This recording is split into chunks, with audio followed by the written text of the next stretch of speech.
So, pakinggan po natin ang a short message from our SF Director, no other than Reverend Father Esmeraldo Reforial Ocan, for a message. Salamat. So, good evening, brothers and sisters. Happy Fiesta to all of us. Happy Fiesta. June mentioned that aside from celebrating the feast day, this is also a send-off for our integrationists. 5 of them who will go to the areas very soon. They are Alvin, Johnny, Nelson. Where's Nelson? Nelson is sick because of Vietnam. Vietnam not good. Si Jolo and Junjun. Junjun will go to Dipakulao, Gulungan Simoy, and he will cut off the trees, all the trees there. Mag-iliga laging siya. Alvin is assigned in San Isidro, our parish. Nelson is assigned in very far. Nelson is assigned in Teresa. And then Jolo will go to Saisain. Johnny will go to Benito Soliven, Isabel. And then they will come back here in September for their CPE. And in between there's the CPE. This is also a welcome for those who transferred from the novitiate to the student friary. Yung mga nag-simple profess, Jek, Choy Choy, Jan,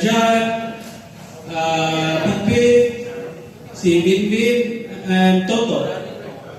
Choy. Binbin and Toto are now already in the immersion area.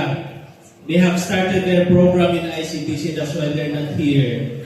And then, this is also our despedida for Brandon. Brandon is going to the novitiate, or he is already in the novitiate now. And then, si Alex will report to his assignment in Dipakulao, in Aurora. And also RR. RR is now in Benito Soliven. So these are the celebrations that we have tonight. I hope that this night will be for us a meaningful one. Simple celebration. And welcome kay Kuya Lester from Rome.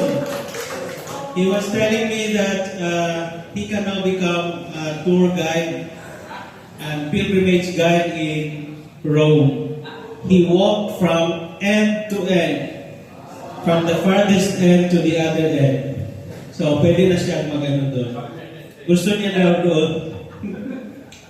Sige, so, anyway, so, let's just enjoy the night, feel the spirit of Titus, no, inspiring us, encouraging us to do what we can do, especially with the people we are serving, yung mga mahihirap, no, the poor, the deprived, but also trying to always foster in our communities, different communities, yung katotohanan, no? In defense of truth, we have to always keep that one in mind. So, let us celebrate tonight with hearts filled with thanksgiving and joy. Thank you, mga kapatid. Happy Fiesta!